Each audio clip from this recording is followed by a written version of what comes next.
So I'm making this video, it's my first YouTube video, so please be kind, as a response to someone saying that $8,500 was an acceptable fee to pay per year to license a font that doesn't even let you make your own logo in it. Uh, I don't really make fonts very often, but I'm gonna roll up my sleeves and like give it the old college try, and we'll see how I do.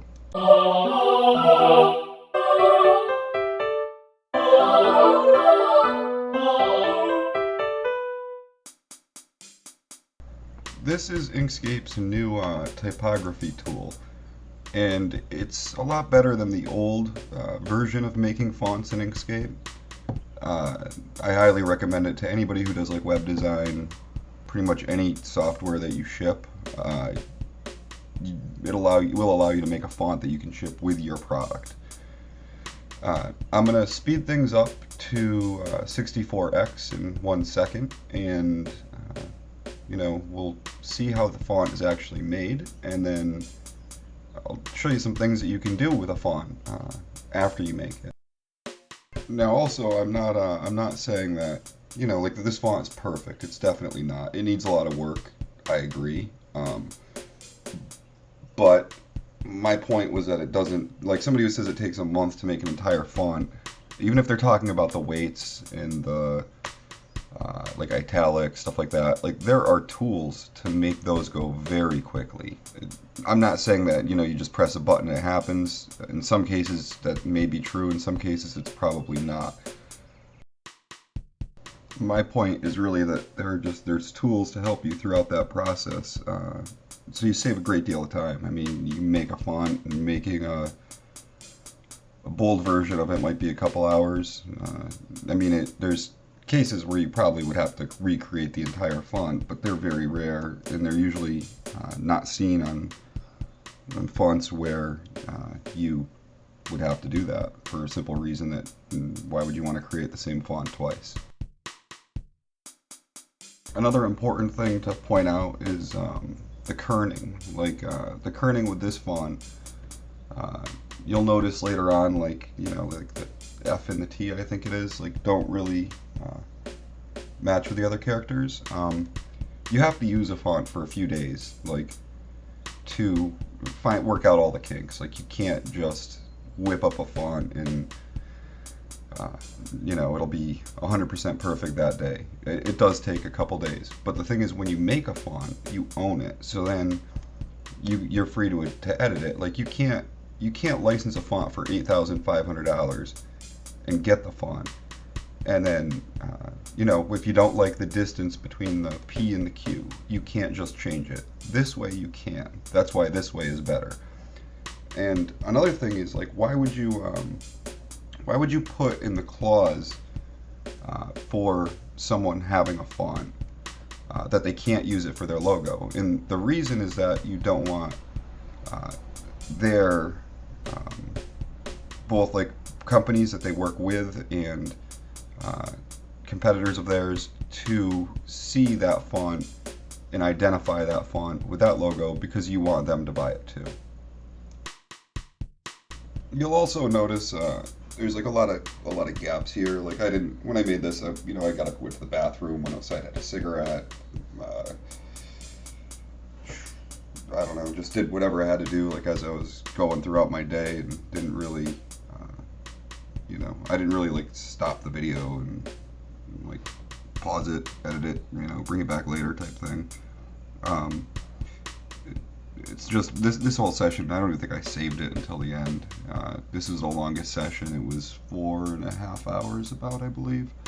And it consists of all the lowercase letters and every special character on the keyboard except for the numbers. I didn't do the numbers. I did the capitals with the numbers. You'll notice a lot of like lag between adding characters at this point, and that's because every new character I add, sometimes it's going to sit there for 2 minutes adding the character. That's why I break it up into several XML files, because doing it in a single file is just not really very feasible. It doesn't quite work right. You'll notice too, like a lot of the characters actually build off each other. There's actually a philosophy. I didn't really use it so much on this font. It's called NoHo, which is for lowercase letters. You start with the letter N and the letter O, and you're able to determine what about half of the lowercase letters will look like just from those two letters. And then they say that the capital H and the capital O also, if you know what a capital I looks like, you have an idea for what the capital H will look like. And when you see the capital H, you can kind of figure out what the capital E is going to look like, and then the E leads to the F. So there is like a pattern to it. With numbers, for some reason, I like to make numbers sized between a whole, like a capital font, a capital character, and a lowercase character. That's just a personal preference. I mean, I can do them any way I want, really, but I just do it that way for some reason. Turning your handwriting and things into a font via tablet, like using a tablet to write out a font and then turning it into a font, is also really easy. And what this software really does is it allows me to draw out the font and then go through and turn each individual character into a layer, and then I convert it to FontForge glyph style SVG, and then I'll be able to import it into FontForge. The first thing I do when I import a font into FontForge is that I usually force it to Latin 1, just because it organizes all the characters the same way. Most of the fonts that I'm going to be using are Latin 1 fonts. You usually don't find, Japanese fonts that are Latin 1. I don't know Japanese anyway, so I don't think it would really do me any good.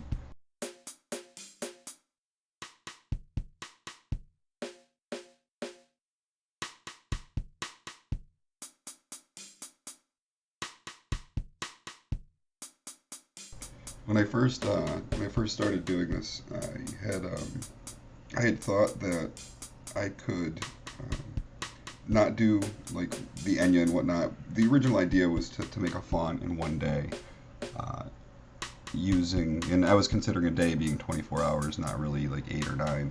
Um, and I just didn't really consider like the Enya and stuff. I mean, they are important. I would have added them later, but I just was saying, like, when I said you can make a font in a day, I didn't really even realize that you can make an entire font. Like, I've never done it this quickly. Like, usually a little bit more time and effort goes into it. The quality isn't bad. It's not, the quality of this isn't terrible or anything. It's just that usually, like, I do spend a little bit more time on making sure the characters that I are exactly what I want. But luckily, that's actually, that's a good thing about making your own font is, you can change it. Like, I can just open it up in FontForge and make a new copy, drop it into a new program. If I decide that I have a version that I want to, be wider spaced, or um, even if I just decide I want to make a bold version or like an italic version, that's easy to do. And you can slant entire groups of characters at the same time. So it's not like you're actually having to go in and slant each character and make sure that they all are the same slant. Like the program will do that for you, and then you just have to look for like interesting, bugs that pop up and fix them. And usually there aren't very many. Like it's really not rocket science. You'll notice too that FontForge doesn't really let me like type out an ASCII character and then move it in. So what I do, like my workaround for that is I took all the special characters, I named them A, B, C, D, E, F, and I built like a normal library. And then I opened it up, and I don't remember if I actually converted it to Latin 1 or not, but I just copy and pasted each character to where it goes.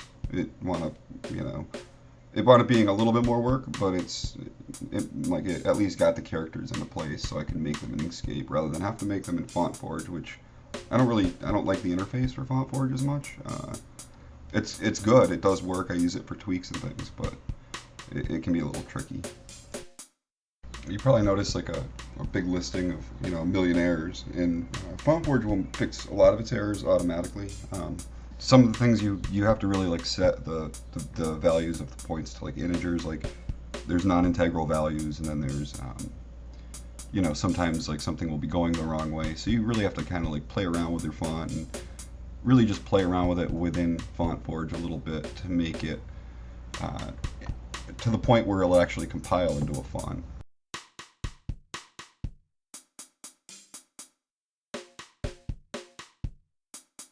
So at this point, our font has become the 9-hour font, and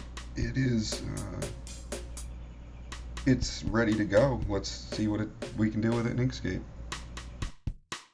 I always think it's funny to use a program to make a font and then load the font into the program and then use the font there. Like it's pretty brilliant. So now we jump into GIMP to make a quick texture.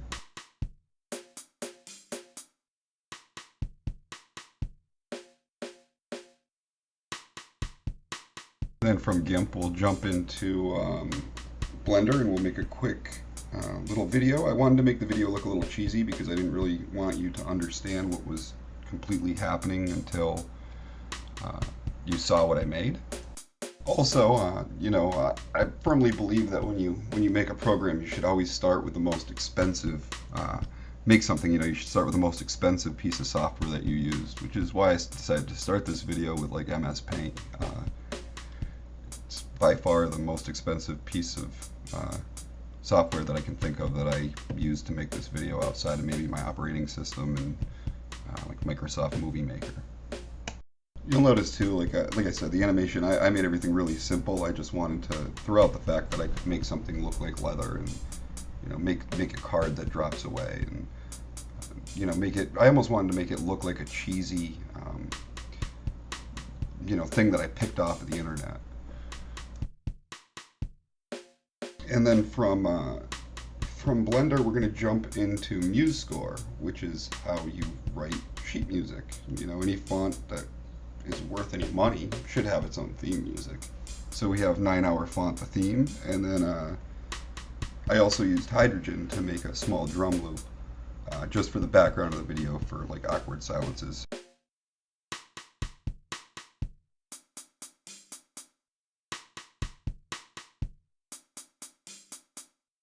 And thank you for watching my video. Feel free to subscribe, ask for future videos, any information you need. Just let me know.